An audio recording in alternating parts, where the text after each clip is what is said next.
وەختتان وەخێر خەڵکە کوردەوار و میوارم لە هەر کوێهان ساق و سەلامەت بن. ئەگەر پێشینیانی ئێمە ساڵانی ڕابردوو ئەوزاع سەرزەمینە ئێمەیان دروست تەحلیل کردایە، ئەگەر ئەوانەی کە بۆ ئەم مردمە ئێمە دروست کردیان دروست کراوت دەستگاهای استخباراتی کۆرپۆریشنەکانە منتەقە نەبووایان و تەحلیلەکانە ئێمە سەبارەت بە ئەوزاعی سەرزەمینمان دروست بووایە، ئیمڕۆ ئێمە ئەم ژڵەژاویمانە بە خۆمانەوە نەئەدی. ئێمە ئیمڕۆ ئەم میزان سەقەتی و عەقڵە خرا و نەتایج خراومان لە خۆمان نادی. ئەمڕۆ ئێمە مەجبور نەبووین ماڵە خۆمان بتەکێنین، مەجبور نەبووین بەشێکی فرە لە هێزە خۆمان تەرخان بکەین بۆ پاڵقشکردنەوەی سەرزەمینە کوردەوار لە ئینحرافات و لە درۆ و لە تەزویر و لە سەم و سمومێک کە کریاگە سەناوە زەهنە ئینسانە کوردی. تەحلیلە ئەمڕۆ ئەتوانێت ڕۆشنکەرەوەی ڕێگەی داهاتووی ئێمە بێت. مبارزاتێک کە ئێمە ئەمڕۆ ئەیکەین بەیانیمان ڕووناکترەکاتەوە، نەسڵێکی ئینقلابی، نەسڵێکی ئینسانی شۆڕشگێڕی کوردی کە ئێمە گەرەکمانە دروستی بکەین لەسەر ئەم مستەنەداتەدا ئەنرێت کە ئەم دەنگە ئەمێنێتەوە هەتا هەتایە. ئەمە ئەبێت بە مەرجەعێک بۆ نەوەی داهاتوویەک کە گەرەکیسی کاری سیاسی بکات و ئەبێ بە ساحبی ئەم سروەتە عەزیمە لە تەحلیل و ڕوانگە و متن ئینقلابیەک کە ئیمڕۆ دانریا بۆ ئەوان و بە میرات بەجێ ئەمێنێت بۆ ئەوان و بگرە بۆ ئێمەمانانێکیش کە ئێستا خەریکین لەم کوردەوارە هەناسە ئەکێشین و ئەبێت قبوڵی مەسئولیەتی کوردبوون و سەرزەمینە خۆمان بکەین. هەر بۆیە تەحلیلی دروست لە ئەوزاعی سیاسی ئەتوانێت جۆرێکی تر چارەنووسە ئێمە ڕقم بدات. ساڵی 1991 ئەگەر لەناو ئەم کوردەوارە ئێمە لە بەشی داگیرکراو لەلایەن کۆرپۆریشنە عێراقی نیرویەکی ئینقلابی کوردی بوایە و تەحلیلێکی دروستی لە جەریانێک کە ناویان نیان ڕاپەڕین بکردایە، ئیمڕۆ خروجیەکەی نەبوو بە حکوومەتە حەلیمە کوردستانە فێدێڕاڵێ عێراقیە ژێرچەپۆکەیە دەوڵەتە جوولەکەیە ئانوسیە ئێرانی، بەڵکو ئەیتوانی جۆرێکی تر ئەمە ڕقم بخوات. ئەم گشتە کاولکاریە، ئەم گشتە نابودیە کە لە ژێرە پەرچەمە هەسێرە و سوور و سەوز و چەرمگەکەی بنەماڵەی بارزانی و تاڵەبانی کریا دروست نەبوو. ئیمڕۆ ئەم گشتە ئەقڵە سەقەتە نەئەکریا زەهنە ئینسانە کوردی و ئەم ئینسانە کوردیە سەرگەردان نەبوو، سەر لێ شێویاگ نەبوو، ماخولیانی نەئەگرت. بۆیە تەحلیلی سیاسی دروست ڕۆشنکەرەوەی ئیمڕۆ و ئایندەی ئێمەس، میراتی دروست جێهێشتن بۆ ڕۆڵەکانت وەکو هەڵگرتنی مەسئولیەتێکە کە تۆ بەرامبەر بە چارەنووسی مناڵی خۆت عەزیزی خۆت هەڵی ئەگریت کە ئەم مناڵە بەیانی بزانێت لەگەڵ کێها دەرکەوتگە، چۆن ژیانی بەرەو ئەم مەسیرە چوو، چۆن وای لێهات و کێها لە کەمینن کە ئەو لە ماهیەت و لە وجودە ئینسانیە خۆی بسڕنەوە. هەر بۆیە ئەمانەی ڕاپەڕینی کوردەواری سربەخۆ بەلای خۆتانەوە ئارشیڤی بکەن، هەڵی بگرن. دنیا هەزار ئەتفاقە ئیمکانی هەیە هەر کام لە ئێمە ساتێکی تر نەبین، بەڵکو بتوانن وەکو کەسانێکی تر لەم دنیا بۆ خۆتان بنەڕەتێک و سەرەتایەک دابنێن تا بتوانن حرەکەتێکی دروست بکەن، تا بتوانن داڕێژەرە ئایندەیەک بن لە قەبارەیە هەیکەلە ئینسانی و لیاقەت و کەرامەتە ئینسانیتان وەکو ئینسانە کوردی. ئێمە دیبەیتێکمان کرد بە زوانەیە دیشەکەی جوولەکە سازێک کە حەکە زوانە گۆرانیە ئێمەی کردووە بۆ خاتری ئەوەی کە کەسانێک کە ئەم زوانەیە دیشە نازانن لە محتەوای ئەو دیبەیتە تێبگەن من بە شێوەیەکی ورتر بە زوانە گۆرانی ئەم دیبەیتتان بۆ ئەەکەم و ئەو تەحلیلەی کە لەوێ بە سوورەتە کولی کردم بە ورتر لەگرا بۆ ئێوەی باسەکەم تا ئێوە بفەهمن ئێمە لە چه وەزعیەتێکا قەرارمان گرتەکە. من لەوێ خەتاب بەو کەسانەی کە خۆیان بە ئێرانین ئەزانن وتم ئەم جەهانەی وا متعلقە بە ئێران، ئەم جەهانەی وا متعلقە بەو ئێرانە ئێوە جەهانێکی یەکجار قیزەونە، جەهانێکە لە مێژووی 100 ساڵەی ڕابردووی دروستبوونە ئەم ئێرانە پڕە و پڕە لە قاتی و قڕی، پڕا و پڕە لە بێشەرەفی، پڕا و پڕە لە ئیعدام، پڕا و پڕە لە دیل کوشتن و ئەسیر کوشتن، پڕا و پڕە لە فەقر و فەحشا، پڕا و پڕە لە ئیعتیاد و مەوادی مخدر، پڕا و پڕە لە سڕینەوەی شوناس و هویەتی ئینسانیەکان و جینۆسایدی فەرهەنگی و کولتوریکردنیان، پڕا و پڕە لەسەر لێ شێواوی و شێتی و نەهامەتی دنیایەکی بغایەت چەپەڵی قیزەونە و هەر ئەوەی کە خۆی بە ئێرانی ئەزانێ متەرەسدی لەحزەیە کە بتوانێت لەم گەندەڵستانە لەم فازڵاوە لەم زێراب جەهانە ئێرانیە دەرچێت و خۆی بنێ بە قوشبنێک لەم دنیاوە. ئەمە کامە جەهانە ئێوە خۆتانی بۆ هەڵقرچێنن، کامەسە ئەم دنیا متعلقە بەم ئێرانیەتەوە پڕا و پڕە لە کەسافەت، پڕا و پڕە لە بووگەنی، پڕا و پڕە لە زەجر، پڕا و پڕە لە ڕەنج. ئەو جەهانەی کە متعلقە بە ئێرانیەت زەرفە 100 ساڵ ڕابردوو ئەوەی کەسافەت و بێ ئەخلاقی بێت لەم کۆمەلگا تاقی کریاوە، بەسەر ئەم مەردەمان هاورد و تاقیان کردو بەسەریانە. ئەگەر دنیایەک کە متعلقە بە ئەم ناوە ئەوەندە قێزەون و کەسیف بێت، ئەرکی ئەوڵیەی ئینسانی هەر ئینسانێکی بە کەرامەتی بە شەرەف ئەوەسە یان عتای بە لەقای بوەخشێت و تێی هەڵدات و فەرامۆشی کات و بەجێ بێڵێ، یان مەردانە لە بەرامبەر ئەم تەسویرە و ئەم جەهانە قێزەون و کەسیفە بە تەمام وجودیۆ بوێسێت. ئەمە ئەو کاراسە و هیچ وەخت نەکریا.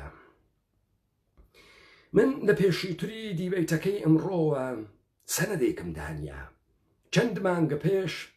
لە زستانە ڕابردووە من لە شەبەکەی نور بە زمانە یەدیش فارسی تەحلیلێکم لە ئەوزا کرد. سەروبەندی هاتنی کۆرۆنا بوو. من وتم ئەم کۆرۆنا لەم ئێرانە بووگەنە لە پاییز و سووریا گەسۆ نیوەی خەڵکی توش بووگە ئەسڵەن معلوم نییە لە ئێران چوو بێ بۆچین. خەبەرگوزاری سپاه پاسداران عکسەکەیم داناوە، کاناڵە ڕسمیە سپاه پاسداران، کاناڵە سایبەریە سپاه پاسداران، خەبەرە 23 شەبەکەی یەکە جمهوریە ئیسلامی تەسویری منی بەناوی تەجزیە تەڵەبێک لە ناو تەلەڤیزیۆنە وەهابیە دانیا کە قسەی وەهماوی ئەەکەم و ئێژم کۆرۆنا لە ئێران چووگە بۆچی. ئێمە کۆمەڵێ دۆست و ڕەفیقمان هەست لە سەرزەمینە خۆمانە کە پەروەندەی پزیشکیان وا لەبەردەسە و لە ئەوائیل و لە دەستپێکی پاییزی ڕابردووە ئاماژە ئەکەن بە هەبوونی پەروەندەی کەسانێک کە مردوون و کۆرۆنایان گرتووە و ئەمانە لە ژێرە ناوە زاتوڕیە معڕەفیان کردووە. ئەمڕۆ BBC خەبەرێکی مخابرە کرد دا لەبەر ئەوەی کە لە ئازەر مانگۆ یعنی ئاخر مانگە پاییزە پارەکە کۆرۆنا لە کۆرپۆریشنە ئێرانی مەوجود بووە ئەمە کارە یاران ڕاپەڕین و کوردەوارە سربەخۆ بوو ئەو دەنگە بێرن لەگەڵ ئەم خەبەرەی BBC داینێنە کەناری یەکتری و تا مشخص بووێ کێ وەهمی لێداگە تا مشخص بووە ئەوەی تەحلیل ڕاپەڕینی کوردەواری سربەخۆ تا بە ئیمڕۆ سەبارەت بە ئەوزاعی منتەقە و تەحلیلە سیاسیە کە لە ئێرانی کرد دەقا و دەق ئەوە بوو. ئێمە نە موعجزە ئەەکەین نە پێشگویی ئەەکەین، ئێمە لەگەڵ خۆمانە سادقین، ئێمە سەر بە هیچ کەسێک نەبووین، بە کرێگیرا و هیچ کەسێک نەبووین، لە کون زامەکانە خۆمانەوە هاتینە دەرەوە. کامە ڕێگە دروست بوو، دوور بوو، قرس بوو بۆ مبارزە و بۆ ئینقلابی گەریە خۆمان هەڵمان بژار و دروست ئەمەڵمان پێکرد. لە زەرفە 3 ساڵ 4 ساڵە ڕابردووە دوای مەرگە عەلی ئەکبەرە هاشمیە ڕەفسەنجانی، ئەوەی بە ناوی اتفاقات و ئێعترازات و مزاهرە و تەزاهورات لەم کۆرپۆرێشنی ئێرانی جوولەکەی ئانوسیە کریا. من دوو تەوزیح بەم. کۆرپۆرێشن یعنی دەوڵەتی شرکەتی، دەوڵەتی کۆمپانی. ئانوسی یعنی جوولەکەیە کە بە زاهر ئەبێ بە شێعە پیانێژن ئانوسی، بەڵام لە دڵۆ جوولەکەن، لە ماڵۆ جوولەکەن، بەڵام لە دەرۆ شێعەن. ئەم دوو تەوزیحە بدەم لەبەر خاترێەوەی فرەکەسێ ئەپرسێ ئەمە چییە؟ ئەمە واقعیەتە کۆرپۆرێشنە ئێرانیە، ئەمە دەوڵەتە میلەتێک بە ناو میلەتە ئێران یا میلەتی بە ناو فارس نییە. ئەمە کۆمپانیەکی بازرگانیە کە بەسەر بەشێک لەم کوردەواری ئێمەدایە نیاگەم. وتیان خەڵک لەبەر گرانی ئەرز هاتووەتە خیابانەوە. دەیمانجی 96. وتیان خەڵک اعتسابات و اعترازات ئەکە، وتیان خەڵک لەبانە اعتسابەکە، وتیان ئەوانەی شۆفر کامیۆنن اعتسابەکەن. ئەمە وۆیس ئەمریکا وتی، BBC وتی، KBC4 وتی، ڕوودا وتی، عەلیە جوانمەردی وتی، ڕۆحڵڵا زەمۆ ئامەد نیوز وتی، کۆمەڵا وتی، دموکرات وتی، جمهوری خاو وتی، سەڵتەنەت تەڵەب وتی، یەکتری بوونە ئینقلابی وتی. تەمامە ئەم اتفاقاتانە اتفاقاتی مهندسی بووگی بەیتی ڕەحبەریە عەلی خامنەئین تەکە وزارة اطلاعات وحفاظة اطلاعات سبا. پروژه جێنشینی عەلی خامنەئیە بە گۆڕینی ڕەوایەتی جمهوری ئیسلامی جوولەکەی ئانوسی ئێرانی. یعنی قرارە ڕەوایەتەکە بکەن بەچی؟ بیکەن بە چیرۆکە ئێرانە سکولار، ئێرانە دموکراتیک، جمهوریە ئێرانی بە مەقامە یا ڕیاست جمهوریە مادام العمر یا سەڵتەنەتە کەسێکی معتەمەدی بنەماڵەی عەلی خامنەئی. ئەمە تەحلیل ئێمە بوو و ئێمە وتمان لە ژێرە ئێرادەیە دەوڵەتە ئێرانی و ئیقتیدارە دەوڵەتە ئێرانی و کاولکاریە کە لە مەردمە ئێمەی کردەگە. مەردمە ئێمە نە هێزی هەست، نە قودرەتە سازماندەهیکردنی هەست، نە شتێک بە ناوە نیرویە ئۆپۆزیسیۆن لە بەرامبەر دەوڵەتە ئێرانی مەوجودە. حەجی مەوجود نییە. ئێمە وتمان دەوڵەتە ئێرانی بەرساختەی دەسە نظامە سوڵتەی جیهانیە، بریتانیا و وڵاتە متحدەی ئەمریکا. ئێمە وتمان ئینقلابە 57 ئینقلابە ئەمریکایی بوو. ئێمە وتمان ئینحسار و دوژمنیتەکی ئیسرائیل دریاگە بە ئێران. ئێران دەوڵەتە دینە یەهودە، ئیسرائیل دەوڵەتە قەومە یەهودە. بۆیە مهمترین دەوڵەتە ناوجەس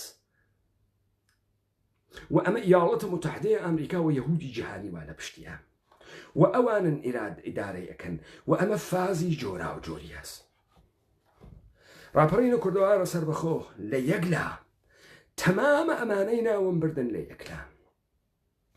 تەوتەئەیان بەر عەلەیهە مەردمە ئێمە کرد و تا مەردمە ئێمە بکێشنە ناوە خیابان، لێیان کوژیاک بگرن، تیان هەڵدەن بیان هەنێرنەوە ماڵ. گشتیشیان یەک شەوە بوون بە زدی جمهوری ئیسلامی، یەک نەفەر نەبوو بە زدی دەوڵەتی ئێرانی، یەک نەفەر نەیوت ئەم دەوڵەتە ئێرانیە دەوڵەتی جوولەکە ساختەی کۆرپۆریشنیە، ئەمەسە کە سەرزەمینی ژغاڵ کردە، نە چیرۆکە جۆرا و جۆرەکانی، چیرۆکی سەڵتەنەتی و چیرۆکی دموکراسی و چیرۆکی دیکتاتۆریەت و چیرۆکی جمهوری ئیسلامی، یەک نەفەر نەیوت. لە زەرفی 3 ساڵی ڕابردوو ئێمە هەرچی تەحلیلمان کرد، ئەمان هاتن وتیان خەڵک بەڕاستی قارەمانە، خەڵک ئێعتساباتەکە، خەڵک ئێعترازاتەکە، خەڵک کامیۆن داخە، خەڵک سفرە ڕائەخە، خەڵک ئێعترازات دەکات، دۆلار گران بووە و ئەرز گران بووە و خەڵک ڕائەپەڕێتن، بڕاستی و زۆر بەهێزە کۆمەڵگای مەدەنی لە ئێرە. وتمان ئەوە ژیان کەس ناتوانێت ژێرت دەسە ئەمانە نەفەس بکێشی، ئەمانە عەقڵی ساڵمیان نەهێشتە لەناو چون نایەڵی کاورە نەفەس بکێشی. بۆیە تەواوی ئەعترازات سازماندەهی دەسە سپا پاسداران بۆ ئەم کارەکە گەرە کێسی وڵات بواتە ناوی ئەعترازات وامیشان بدات کە ئەمانە جوابیان داگەسۆ بە ئەعترازاتە مەردەم، وەلذا کۆتاتێن و بڕێک لە خاستاهای مردم قبوڵەکە لەسەر دەسەڵات دەمێنێتەوە کەس تەعقیبیان ناکە و خوا هەڵی ناگرێت و دێ هەرچی شتەوە خێر تەواو بوو با دەستگەینە من یەکتری و دیارە محەممەد سڵاوات تەواویکەن. ئێمە نەمانێشت، ئێمە ڕاپەڕینی کوردەواری سەربەخۆ نەمانێشت، ئەدی خامنەی ترسیە نەیتوانی کارەکە واتە بەرەوە. ئەوە بوو مەموریەت ڕۆحڵازم تەواو بوو، ڕۆحڵازەمیان بردەوە. مەموریەتەکەی ڕۆحڵازم تەواو بوو، گشتیان کردە قاڵە بە عەلیە جەوانمەردی و یەکێنیە لەخۆی پرسی ئەم گشتە فایلە بۆ بە عەلیە جەوانمەردی وە پەیجێکی ئینستاگرامی و فەیسبووکی و ئەچێ بۆ ناچێمەوەی ساف ئەمریکا، بۆ BBC، بۆ دۆیشە ڤێلە، بۆ ڕادیۆ فەردا، بۆ ئەیدەن و عەلیە جەوانمەردی تێبەسەرە داستانەکە. ئێستا دوای ئەوەی کە ئێمە ئەم قسانمانە کردووە بۆیان نەچووە بەرەو پرۆژەکە و تکنیکەکەیان گۆڕی، بیکەنە چی؟ وتیان مادام گشت کەسێ زانیگیسی ئەمە مەسئلەیە جانشینیە با خۆمان لەو دەرەوە وارد بووین. ئێستا ئەدەیتە سەر هەر کەسەیەژی ئەمە جانشینیە وەلی دروست نایژیتی چۆن جانشینیە قەرارە چی بکەن، چۆنی ئەکەن، بە چه سوورەتێ، بە کامە ئەبزار، لە تەریقە کێوە، بە چه شکڵیەی بەنەبەرەوە کەس نایژیتی. خۆ جاران چیانەوتیان وڵاتە متحدەی ئەمریکا و تەحریمەکانی تن کردگەسەوە و ئێران وەکو شەورەوی هەڵەوەشێتەوە و داخرێت و وەزعی خراوە و وڵاتە متحدەی ئەمریکا پەلاماری ئەدا و سوارە ملی ئەوێت و مارێنستێت و تانکتێت و حەج اتفاقی نەکەفتە و ئێمە دروست تەحلیلمان کرد. ئیستەخەریکن چێژن حەمەی نوریزاد، من دەنگەکەم لە دیبێتە فارسیەکە لێدا لەگران لێنادەم چون هەم کاتە ئێوە خەسارەکە هەم کاتە من خەسارەکە، هەر کەسێمایە لە ئەتوانێ بڕات یا لە یوتیوبا بیدۆزێتەوە یا لە دیبێتەکەی پێشووتەرە کە بە زوانە یەدیشە فارسی کردنمە گوێی لێ بکرێن. محەممەد نوریزاد کێس؟ محەممەد نوریزاد ڕەوایەتە فەتحیە، بەچکە بەسیجیە، جەهادە سازندگیە توولە پاسدار کە ناگەهان دوای ئێعترازاتە 88 ترازیە نامەیە نووسا بۆ عەلیە خامنەئی و تەک عەلیە خامنەئی دەرەکەوت و تەکە سەپا پاسداران دەرەکەوت و کەسیش نەو قامکێکا بە دەمیە، کەسیش نەو پودرە واجبی بکاتە ناو دەمی بیکوژێ، کەس نەبوو. ئەم ئاغا جەولانیەدا و شاروە شار ئەگەڕیا و ماڵە فەعالینە مەدەنی ئەچوو و عەکسی تەکیانە ئەگرت تا جەریانە کۆرۆنا کە تەواو بوو، خەریک و سەروبەندی تەواو بێ، ئەم ئاغا وتیان ڕەگە خۆی بڕیگە، دەمارە خۆی بڕیگە، خۆی بکوژێ، یا لە مەشهەد بوو یا لە شیراز بوو، پێم وابێ لە زیندانەوە کیلاباد بوو. ژنەکەی کردیە قەرم و قاڵ و لە دەری زیندانە هاتوو ئەچوون و حەمەی نوریزاد وا لە خەتەرا و حەمەی نوریزاد خەریکە ئەمرێ. ئێمە نە ڕەگە بڕیاگەم ئاغامانەدی نە لەسرە تەختی بیمارستانە دیمان ناگەهان ئەم داداشە وا زیندانهای جۆرا و جۆرە چێشی بووی لا ئەگۆڕێ، دافێوا لە مەشهد و دافێوا لە شیراز و دافێوا لە تاران، ئیستە لە بەندە 6 ئڤینۆ فایلێکی 11 دقیقەی داگەزە دەرەوە تحتە ناوە کامە محتەوە، تحتە ناوە ئەم محتەوە کە پرۆژەیە جێنشینیە ڕەهبەریەتە مشتەبە تەماشاکەن، ڕەهبەریەتە مشتەبە خامنەئی. ڕەهبەریەت یعنی چی؟ يعني دانیشتێنە سەر جێگەی عەلی خامنەئی بەم ساختاری جمهوری ئیسلامی یعنی مجتبی خامنەئی بوێت و وەلیە فەقێ ئیدامە ئەدا بڕێ تڕحات ئێژێت و ئەمە چووگە بۆ کوێ چووگە بۆ ئینگلیس و مناڵی بووگە لەوێ ناوە عدەیەک لە مەراجع گەورەی تەقلیدە شیعە ناوەوە سیستانی واعەزە تەبەسی خوراسانی و عدەیەکی تر و ئێژێ ئەمانە ئاخوندە ماسۆنین کە معمولاً ئەچنە بیمارستانە هامەرەسمیتر لەندەن بۆ معالجەن ئەمە کە ئیدامەدا ئەگاتە داستانە ماسۆنبازیە خانساری لە تارانە داستانە ئەوەی کە ماسۆنەکان قۆڵەیان داگە بە ئاغای حەسەن ڕۆحانی بیکەنە ڕەهبەر لێولوە لە لۆژە تارانە لە ماڵە خانساری و ئایەتوڵا خانساریە بە ئاغای زەریف پێشنهاد ڕیاسەت جمهوری ئەدەن لە وەرشە و بە حەسەن ڕۆحانی ئێژن مەچۆر و دەوڵەتە دەرتەبعی دابنێت ئێمە تو ئەنێنە جێگەیەوە حەسەن ڕۆحانی وە بدە و ئەچێتەوە بە لای خامنەیی ئێژێوە خامنەی غەڵەتم کردو ئشتبام کردو من نەوکەرە کاکە مشتەبام و دابێز ئەحمەد بێڵە بمێنێمەوە و خامنەی لێی ئەبورێ ئێژە سادق لاریجانی خۆی شاق کردو لە جێگەی ئەدانیشێ ئەوە بوو ماجرایەکی بۆ سادق لاریجانی و پەروەندەی فەسادە قۆی قەزاییەی دروست کرد و ماجرای جاسووسی کەنیشکەکەی بۆ ئینگلیسی دروست کرد سادق لاریجانی ڕیشی تاشی هەناردی بۆ کێ بۆ هەیە مجتبی خامنەی لە ئەوەی شوێژە مجتبی خامنەی ئاخوندێکی جەڕاری جەباری جنایەتکاری بەهێزی مقتەدری قودرەتمەندی محتەشەمە ئەمانە گشتی تەبلیغە ئەمە پێتانوانەیە خراویەکە ئەمە خەڵکە حەزەکە بەمە خەڵک حەزەکە بە دەست زۆر و بە تایبەتی ئێرانی و تێهەڵدریاگ و حەزەکەن بە ڕزاخانە پیا و کوژ و مقتەدر و ئەمان حەزی پێکەن خروجی قسەکان هێوێت و چی ئێژێ حەسەن ڕۆحانی پشتی بەستوو بە قاسەمە سوڵەیمانی قاسم سوڵەیمانی نامەی نووسا بۆ حەسەن ڕۆحانی وتی دەسەماچەکەم دەسماچکردن ڕەمزێکی کۆنی ماسۆنیەکانە ئەوە بوو ئیاڵەتە متحدەی ئەمریکا قاسم سولەیمانی کوشت و حەسەن ڕۆحانی تر پشتی نەما ماوە مشتبە بۆ ڕووی باوەشە مشتبە لەگرا کەسێ لە خۆی ناپرسێ ئاغای نوریزاد لە بەند ڤینە چۆن بەحسەکە کە ئەمریکا قاسم سولەیمانی حەزبەکە بۆ عەلیە خامنەی ئێمەمانە تەحلیل کرد وەختە خۆی کردمان دەی ئەگەر ئەمریکا قاسم سوڵەیمانی حەزبەکە بۆ عەلی خامنەئی یعنی چی؟ یعنی ئەمەی کە دەوڵەتە ئێرانی دەوڵەتە ئەمریکاییە بەچە ئەمریکاست؟ دەوڵەتی ایالات متحدەی ئەمریکا نۆکەر عەلی خامنەییە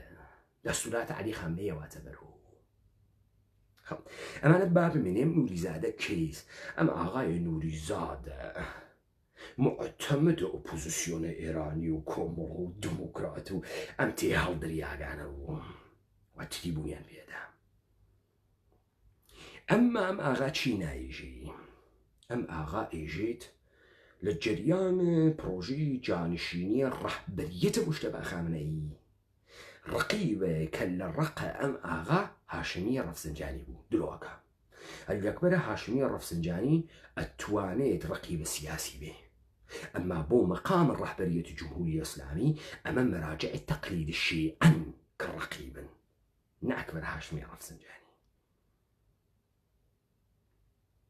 يعني كي يعني وحيد خراساني يعني مكارم الشيرازي مثلا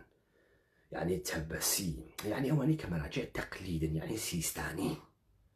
چون تيرنتي حال درياغي خويري وكو مشتبه بروا بنيشي تسر جيغي ولاية الفقيه در زمن اويك بشي بيوت ولي فقيه شخوي بشي لخبرقان بيت ئەم ئینحرافە بۆدا لەبەر خاتریەوەی نەیژێت کە ڕەوایەت جمهوری ئیسلامی ئەگۆڕێ مشتبایە هەر کەسێکی تر کە بەیتی ڕەهبەری بەدڵی بێ قەرارە بێتۆ سوڵتان شاه ڕئیس جمهور مادام العمر چی ئێرانە سوکولار دموکراتیک سوکولار ئەمە نایژێ ئیستا مشکلی وا لەکوێیە ئەم قسانە حفاظەت اطلاعات سپا ئەیکا بۆچی ئەیکا دوو عاملی هەست یەک بازیەکە تازە ڕوو بووە گشت کەسێ ئەیزانێت زەهنەکە بۆ کوێ منحرفکا بۆ ئەوەی کە ڕەوایەتەکە ئەگۆڕن نێژە ئەیگۆڕن ئەمە یەک دوو عناصرە داخڵە بەدەنەیە سپاه وە بەسیج ئەوانەی کە خەوەریان نییە وەکو ئەحمەدە تەوەسولیان داستانی هەزەویش بعدەن لە دیبێتێکی ترا بە وردی باسی یەکەم خەبەریان نییە و پیان وایە واقع نەمانە نیروێکی شیعەیە موسڵمان زدی یەهود و زودە ئەمریکایین و نازان نەمانە جوولەکەی ئانووسین ڕەوایەتێکن بۆ نابودیە سەرزەمینە کوردەوار هاوریاگە ئەمانە کۆنتڕۆڵکەن مەراجع تەقلید شیعە کۆنتڕۆڵکەن و بەرەبەرە تحت ناوە گۆڕینە پۆستەیە ناکارامەدە نظام بەرەبەرە نظام بگۆڕن دەی ئەمە یعنی چی؟ یعنی ئەمە تۆ شاهدە گرانیت ئەرز گران بووگە دۆلار گران بووگە تەڵا گران بووگە ماڵ گران بووگە ئەقلامە خۆراکی و کالای زەروریە مردم گران بووگە یەک شەوە گەڕ ئەسێنێ دۆلارەوێت و 21,000 تمەن 23,000 تمەن لە پڕێکە ئێژن ئینفیجارات لە تاران بووگە لە نەتەنز بووگە لە نیروگای هەستەیی بووگە ئەمانە گەرەکی چی بێژێ ئەمانە بدەنە دەمە موشەکەکە وا سپا ئەیدا لە هەواپەیمای ئوکراینی موشەکەکە وا نیروی دەریایی سپا ئەیدا لە ناو شکەنەکەی خۆی 19 نەفەرە کوژێ گەرەکی چی بێژێ گەرەکی بێژێ لاوە مەملەکەت کاوە لە سیستەمە جمهوری ئیسلامی ناتوانێ کارکە فەسادە و نادرووسیە و جەم ناوێت و خواحەڵی ناگرێت و لێ چی بکەین و دەبێبان دروستیکەین ئەمە لە بن و خراوە مردمێکیش کە نەیگەرەکە تاوان بە مردمێکیش کە نەیگەرەکە ئینقلابی گەری بکە مردمێکیش کە نەبیر بە عیززەتەکانە بە کەرامەت ئەکانە بە ماهیەتە ئینسانی خۆی ئەکا نە بە چارە نووسە خۆی ئەکا مردمێکە گەرەکی گۆزەڵە مشکێ یاخوا نەشکێ ئەم هەمیشە ئامین و سەلامەتوێت و حیز و سەلامەتوێت تەبیعەتەن لە چرخشێک کە ئەم حساس بکاتی هەوا ئەکیشێت نەفەسێ زیاتر ئەکیشێ استقباڵەکەوەی کاتە حساو خۆی و خواحڕی ناگرێت و مانمان گرت و پشتمان تێ کرد و ڕینە باڵەبان و هاتینە ناوە خیابان و دوکانمان داخست و ئینقلابمان کرد وەلێ خروجیەکەی ئەمە ناوێت تۆ تێربووی خروجیەکەی ناوێت و ئەمە تۆ بگەشی تۆ خروجیەکەی ناوێت و ئەمە تۆ بتوانی مەجالە ژیانکردنە لەو سەرزەمینە هەبێنەوە نە تەنگە وەکو تەنگە قاتر ئەچنن خاس هەناسە ئەکیشن بە تایبەتی ئام مشتبە وەختی هاتە سەرکاری هەر کەسێکی تریە 10 ساڵ قەشەنگ نەسەق ما بەقی ئەکیشێت دەورانێکی تری واتانەوە لە پشتە سەرە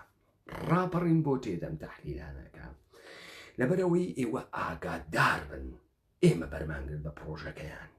ئێمە نەمان هێشت بیوەنە بەر و کارم بەوە نییە کە ئێوە حەز بە ڕاپەڕینەکەن تینتەکە ئێمە کارەکەنیانە وەلێ ئەم مردمە لە ئێمە فێر قساوێ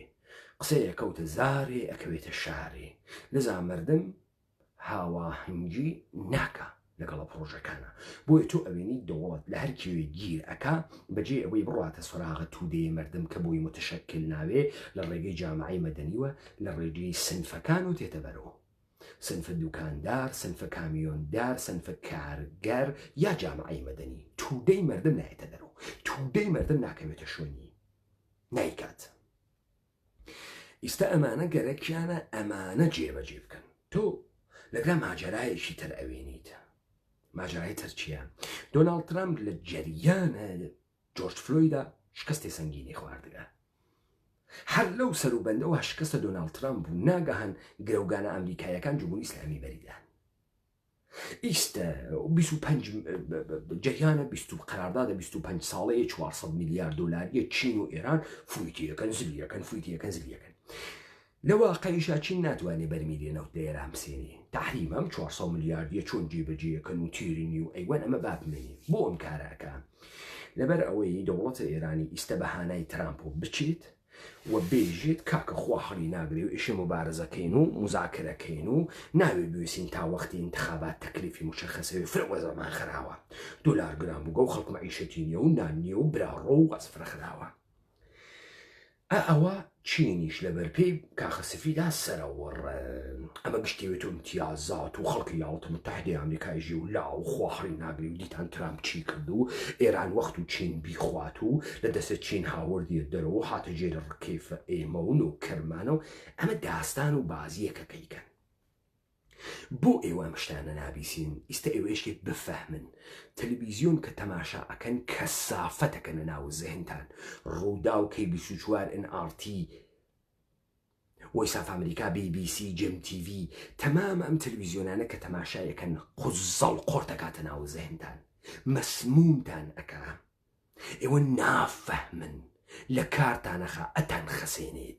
ئەم تەلەڤیزیۆنانە بە بوجەی ملیاردی دانیاگن تۆ کۆنتڕۆڵکەن تۆ گەوجکەن تۆ ئەحمەقکەن لە خۆت ناپرسی 50 کاناڵی تەلەڤیزیۆنی لە حەلیمە کوردستانە چی ئەکا ئەم تەلەڤیزیۆنانە دانریاگن ئەمانە وەکو نیروی پۆلیس هەست وەکو پۆلیسی زیدی شۆڕش هەست بوجەیان بۆ تەرخانەکەن و چەکیان بۆسێن و ئەسلحەیان بۆسێن و نیرویان بۆ گرن و معاش ئەدەن بەشێکی فرە لە بوجەی دفاعی دەسەڵات و نظامیان بەرەی تەبلیغاتی و میدیاییە لذا ئەو بوجە کە ئەمانە بە عنوانی دفاع بۆ وەزارەت دفاع و ئەمنیەتە کشوەر ئەیگرن خەرجی ئەکەن لە بوارە ڕسانە مەسمیدیا شەبەکەهای ئیجتیماعیە لەوێ خەرجی ئەکەن ئەوە خۆیان واکسینەکەن ئەی پارێزن مێشکە خەڵکی ئەگۆڕن دەستکاری ئەکەن بۆ عەلیە جوانمەردی فوتێ ئەکەن لەبەر ئەوەی دانێ انقلابی نیشان بن و خەبەرنگاری مستەقل و خواحەڵی ناگرێت و کنی کردگە سەنایم حاکمێتە نە ڕەهبەرە کاریزماتیکە نە ئیدێ انقلابی واتیە نە تئۆریە انقلابی واتیە نە تەحلیلی دروستە بنیادن جامعی واپێ نە ئێژێ کونەکان و زامەکان و ئازارەکان وانەکوێ نە قەرارە بە چه سوورەتی بەرەساسە چه مەتنێ لە بەرامبەر کامە دیگەری لە بەرامبەر کامە دوژمنە ئێمە بوێسین کاورایە تێ هەڵدریاگە بۆ فووەکەن خۆی وەخۆی ژێ من ڕۆژنامە وانیە مستەقلێم کاریشی چیە بەڕاستی و سەردارێکی سپا هاتوو چۆ ماوە فڵانە کەس و وتیان و سواری یەکتری ئەون و ئەمەوێت و ئینقیلابات خەڵ بەمە تێت دەرو و ڕاپەڕین ئەکا لە کاتێکە ئەوەی منێگەنمی خواردوێ چارەکی عەقڵی هەسە تۆ گەرەکتە ئێعترازات و ئینقلابات بکەی لە سەرزەمینێکە دەبێت مێشکی مردم دەسەڵاتێکە حاکمەتیە فڕێدات ئەمە یەک تۆ متەوەجێ بکەی کێ دوژمنێسی بۆ دوژمنێسی چۆن دوژمنێسی و لەسەر چی تۆ ئەو ئێشێ بجۆڕێتەوە تۆ ئێشێ تەمامی تەوتەئەکانی تەمامە شکڵ و دێوجامەیە کە دەسەڵات هەسی بۆی لادەی وەکو حەفتخانەکانە هەرکۆ لە جێگەیەکە ئەڕواتە ناو گەرە کێسی حەفیە بکوژێ دەحفێوێتۆ جادوگەر دەحفێ ئەیترسێنێ دەحفێوێتۆ حەفیسیە سەر دەحفێوێتۆ دایکی دەحفێوێتۆ باوکی دەحفێوێتۆ ژنە زەریفەیەکی خواقەزات دەمامەک ئەگۆڕێ لەبەرەوەی تەسلیمیکە لە دەردایک و باوک و ژنە زەریف و شەهوەت و پوڵ و دەسەڵات و ترس و گشتیان تێتە ژوورۆ لە پڕێکە هەرکول وەختی چەقۆکەێنێتە دەوری ملێ وێنە پیرۆژنێکی داپۆسیاگی عەجوزەس حاکمیەت لەم کاناڵانەوە تێتە ناو بۆ ئێوە و تۆ ئێشەی دەمامەک لەسەر دانەت دانەیان لابەی تا ئەم مەردەمە بفەهمێت بزانێت لەگەڵ کێ تەرەفە بۆ تەرەفە چۆن تەرەفە و ئێشەی چی بکات لذا تۆ ئەوێنی وەختی داستانە ڕۆحڵات زەم کۆ ئەکەنەوە تۆ ئەوێنی ئەمانە خۆیان هەناردیان فویان تێکرد لەمە کانال گۆزشتین کانال ئامات نیوز یۆ شۆد 1 میلیۆن گرفت چۆن گرفت چۆن ئەم کاناڵی تۆ بۆ میلیۆنێ بە چه سوورەتێ بۆ میلیۆنێ فرە زەریفی فرە خۆجوانی فرە دەنگی نێرێکە هەست فرە ئاقڵی فرە تئۆری واپێ فرە ئینقلابی فرە قسە و خۆشە ئەی بۆ کاناڵە تەلەگرامی ئێمە لە 1000 تێ ناپەڕێ بەڵام تۆ ناگەهان ئەوی تۆ 1 ملیۆن و 800,000 نەفەر کێ خەڵکی تێیەکە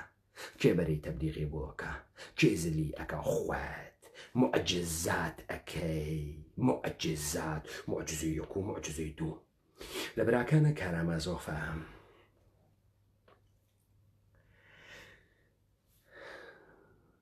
لە براکانە کارامازۆفە گراند ئینکویزیتەر بازپرس و بازجووی گەورە بە مەسیح ئێژێ تۆ نەتگەرەک بوو مردم بە معجزە ئیمان بێرن تۆ گەرەکت بوو مردم ئازاد بن و ئیمان بێرن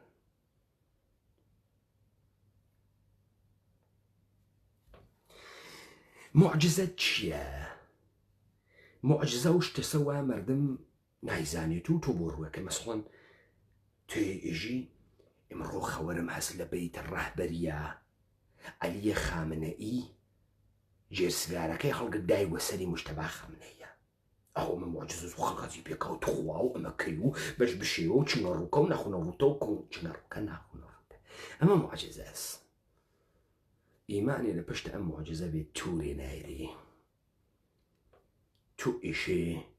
لەسەر ئیمانە مردم بە ئازادیان و کارکەی ئەقڵی دەرگیرکەی تا بتوانێت لە وجود یا تەحەوڵێ دروست بوێت تام ئیمانە بێری بۆی تو بۆ مثال مەسەڵەن ئەوێنی پێغەمبەر ئیسلام هیچ وەخت نایژە من معجزەم هەست نایکا وەسە ئەو کارەوە مەسیحی شەویکە تۆ ئەگەر ئیمان تێری بەر ئەساسە ئازادی خۆت و نیازە خۆت بەم ئازادیە ئیمان تێری نە بە معجزە ئەجیمە جیلاوتە لە جیمە پێغەمبەر خواموو بنوارڕەوە و مانگە بۆ ئەکە بە دوکتۆ تێمە خۆ ئیمان ئاوردن نییە خۆ ئەمە لا تایلاتە ئەمە لە تایف و لە حیەلە ئەمە شعبە دەبازیە ئەو ئیمانە بینی چاوت بۆیە تۆ ئەوێنی تریبوون ڕاپەڕین کەس حەزی پێ ناکە کەس حەزی پێ ناکە یەک نەفەر زاتی نییە نیم سەعات بەرنامە بخاتە دەسەر ڕاپەڕین زاتی نییە تۆ ناوێنی نەم کوردەوارە یەک پیای قارەمانە کورد بدۆزرێت و بێژێ من یەک سەعات بەرنامەی تەلەڤیزیۆنی ئەم دەنگە ساپۆرتەکەم ئەم سەرزەمینە ڕزگارکە تۆ ئەوێنی کەس نایکە ئەم گشتە ملیاردرە زلەیە بەخشایشکەرە خەیریە دار کەس حەزە نییە ساعەتی بەرنامەی تەلەڤیزیۆنی بخاتە بەرە ئەم دەنگە ئینقلابیە ئەم مەردەمە شۆڕشگێڕە وەلێ چۆنە دیگەران تنتن خەوەریان پێ ئەدەن و تەلەڤیزیۆنە جۆرا و جۆر ئەیانوەن و زلیان تێکەن و فریان تێکەن و مکەبرەی گەوریان هەست چون دەقیقەن ئەو گەرەکێ تەجاوز بکە بە زەهنەتەوە چون ئەو گەرەکێ سوارە زەهنەتەوە بوێت چون ئەو گەرەکێ تۆ بخەسێنێ وجودت بووە سەروەتت بووە گیانت بووە لەشت بووە کەرامەتت بووە عیزەتت بووە ڕەنجت فرەکە بتکاتە ناو زێراب کەسافەتە پێبا تۆ بێ ئیرادەکە لە ئیرادە بتخا لە ڕواڵەتە ئینسانی ڕات ماڵێ دات ماڵێ کامە پرسیارتان هەبوو ئێمە وەڵاممان نەداوە کامە تەحلیلمان کرد بێ دەلیل بێ سەدان دەلیل بێ کۆمپریسی دەلیل و پرسیار کامە تەحلیلمان کرد بۆ ئێوە بەستەر و مستەوای تێئۆریکی نەبوو کامەمانە کرد بۆتان لە هەرچی زاویەوە ئێمە ورودمان کرد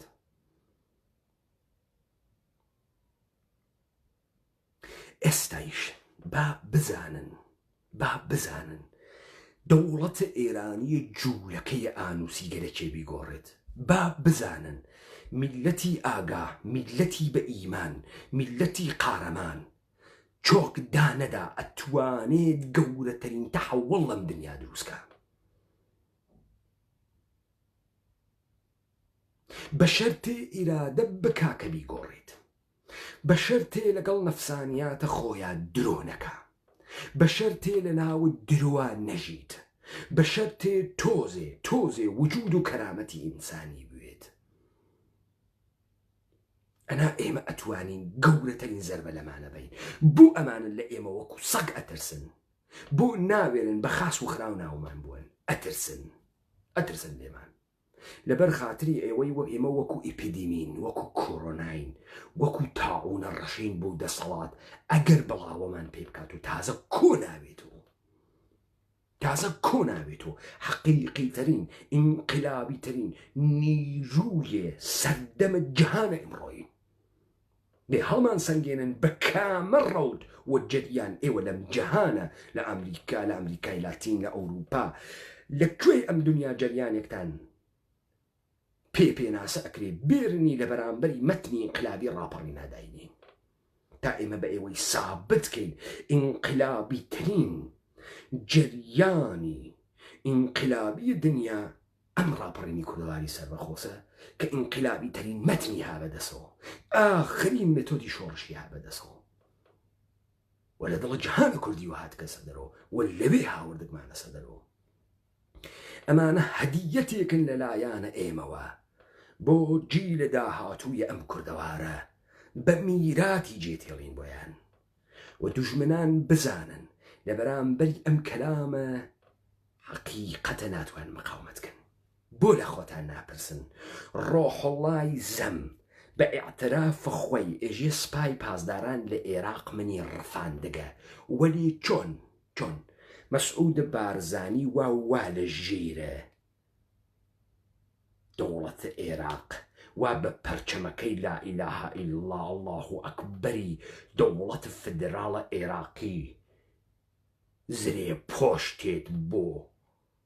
ئیبراهیم خەلیلتان ناتوانێ عەلیە جوانمەردی بڕفێنێ. چۆن بۆ ڕۆحڵڵازم تیمێکی کار کوشتەی حفاظەتە ئیتلاعاتە سپا و هەواوە ئەیڕفێنن بۆ عەلیە جوانمەردی دانەیە زەریفە پەرستووی تێ هەڵدریاگە بەخت وە 5 ملیۆن تمەن بووجە کاتە چەنی بکاتە 90 دۆلار بووجەبی هەنێرن عەلیە جوانمەردی ترۆرکە لە حەلیمە کوردستانە. یعنی مەسعود بارزانی موشەکی دوای ئەوەی کە عەلیە جوانمەردی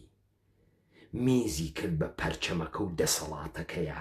و لە ژێرە دەسەڵات و حکوومەتە ئەو گرەوگانی گرت و ئاعترافاتە تەلەڤیزیۆنی گرت و تیمە ترۆری گرت و تەواوە دەسەڵاتی ئەوی وەکو کاغەز توالێت فڕەدانا و مستراوەکە چۆنە کە عەلیە جوانمەردی ناگرێت و نایکاتە زندان و پەیاهی ناوێت و ناگیرێت و نایڕفێنن. ئیستا هەرچی مەرجە ڕۆحڵازەمە سەرکاتە کاولە ئاغایە عەلیە جوانمەردی و کەسیشکی لە خۆی ناپرسێ ئەرێ بۆ ئەم گشتە خەوەرە ئەهنێرن بۆ ماتیوە بۆ نایهێنێرن بۆ یەکێکی تر. ئەمە کامە خەوەرە بۆ نایژنی. وەختی ئەمڕۆ نوریزاد بەحسە مشتەبا خامنەییەکە تۆ ئەکەویتە بیرێ کامە دروشم کامە شوعارەکانە ناو خیاوانەکان ئەسفەهان و تاران و قۆم و ئەیوت ڕەزاشە ڕۆحت شاد ڕەزاشە ڕۆحەچە من تەحلیلم کردگە 3 ساڵە پێش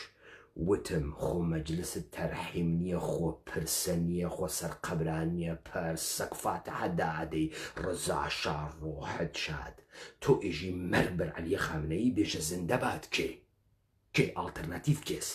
مەرگ بەر عەلیە خامنەیی تۆ بێژە درود بەر حەمە ڕەزای پەهلەوی من قەبوڵمە من وتمە وەختە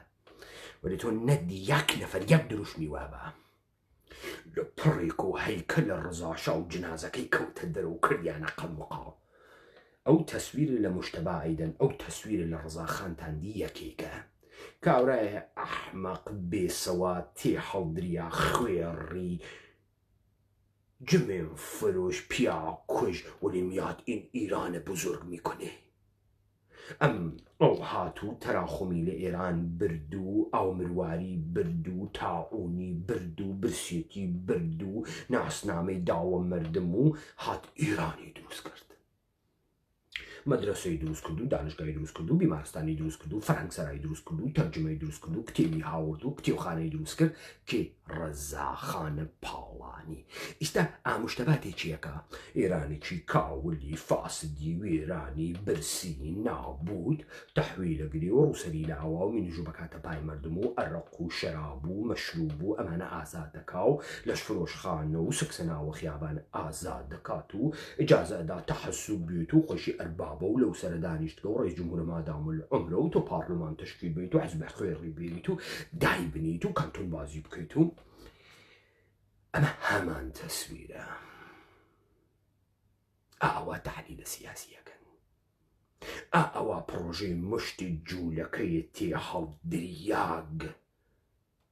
بەربادەدەن. ئێمە ئەم کاولە نەبووین ئەژدادە ئێمە دنیا نەگەڕیا بوون ئەژدادە ئێمە لە سەرزەمینە خۆیانە قەتیسما بوون ئەنا ئەقڵیان بوو قەتیسما بوون دنیایان نەدی بوو. منەوەی ئەو ئەژدادمەوە باوکە کە سینجرت تا سەرەکانی ناوم ئاوی نادەبوو تێرمیوە چون ئێمە دنیامان دی تۆ لە ناوە ئەم گشتە تەوتەئە کردە بێشەرەف، بەم گشتە دەستگاهە میدیایی و بەم گشتە قەحبەی دەوروبەرتە ئەم شەخصە دەسە ئێوەی لە حەجی کونە خوێندەوە بەری پێتان گرت یەک ئیرادەی انقلابی یەک نەفەر وتی من نایەڵم تۆ ئەم سەرزەمینە حەبەلوشکەی، من نایەڵم تۆ ئەم میلەتە گەوچتر و نابوو ترکەی و ئەوە دەسە ئینتقام ئەم سەرزەمینەسە نازانم، ئەوە ڕساڵەتێک بوو ئەم سەرزەمینە یا ئۆهدەی من کە لە دەستەکانە من و لە مەچەکە من بێتە دەرەوە نازانم. ئەها ئەو جۆرەی وا لە متونە مقدسا ئێژن موساوتی ئۆغدە لە زوانم بکەرەوە خوا ئۆغدەتە لیسانی، ئەها زوانە من ئەوەنە شەکی تیانیەکە قساکەم، ئەوەنە تەردیدی تیانیەکە قساکەم، بە تەحەکومە کاملەوە بە ئیمان و کوردی و ئینقلابی و قساکەم و ئەوەی من وتم هەروا ئەوێت هەروا ئەتفاقەکەوێ مەگەر ئەوەی کە ئەم ئێرادەیە ئینسانە کوردیە تەکان بخوا کە پێچانەوەی دەسەڵاتە جوولەکەی ئانووسیە کۆرپۆریشنی لەم سەرزەمینە ئێمە کاری لەحزەیە ئیرادەی ئینسانی ئازادە، یەک لەحزە ئیرادەست وا چاوچنووک مەون لە گەڕاندنە ئەم دەنگە وا دنیا بەرعەلێه ئێمە تەوتەئەی کردگە خۆدا ناوەشەی دەسێ بنێ ئەم مەسئولیەتە کوردیە هەڵبگرە ئەم دەنگە بەشی کەتەکە خەڵکیە، داوای سەرانەمان لێت نەکرد، داوای نیرو گیانمان لێت نەکرد، داوای ساپۆرتە ماڵیمان لێت نەکرد، منیش وەکو ئێوە دانەیە کورد ئەم سەرزەمینەمە متعلق بە ئەم سەرزەمینەمە ئەم دەنگە ئەم مەردمە سەوا پەنگی خواردگەسۆ دنیا بەرعەلەی ئەم دەنگە و بەرعەلەی هەم ئومەتە کوردیە و بەرعەلەی هەم سەرزەمینە کوردەوارە تەوتەئەی کردگە دە ئەم دەنگە بگەڕێنن، فەساد دنیاتان کرد، نۆکەری دنیاتان کرد، پوڵە دنیاتان خوارد، یەک دەفعە لە عومرتانە خەسار ناکەن، زەرار ناکەن ئەم دەنگە بگەڕێنن بەناو مردمە، بیگەڕێنن وەزیفە بگرنەوەدا، موشک ناکەنە هەوا، قەزەوات ناکەن، شمشێر ناکێشن، کلیکێکی بکەن، چێریکەن، هەڵیگرن، بیگێڕن بەناو خەڵکیە، با لەمە کاولتر نەبن،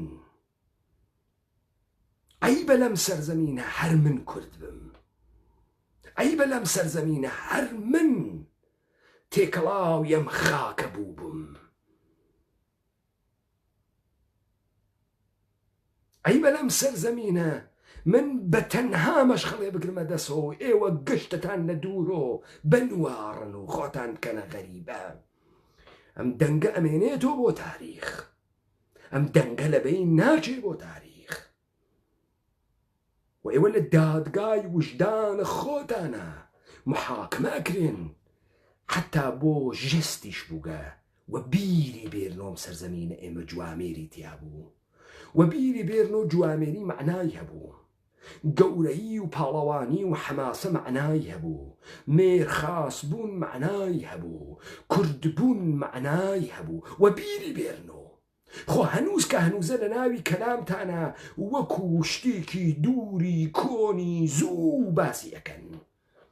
کراونیە دەفە دەفعەیەکیش بەکاری بێنن وەکو دەمە قۆپانەکەوە لە هەر بۆنەیەکا بۆ هەڵپڕکەی کەنەبەر، دەفعەیەکیش مێرخاسی و گەورەی و قارەمانێتی و کوردبوون بەکاربێنن، جارجارێ خەفەتان ناکرا، ناتان کوژێ، دنیا بەرعەلەیه ئێمە تەوتەئەی کردگە، دنیا تەوتەئەی کردگە، خۆتانیش کردگتانە، لایەوە خۆش.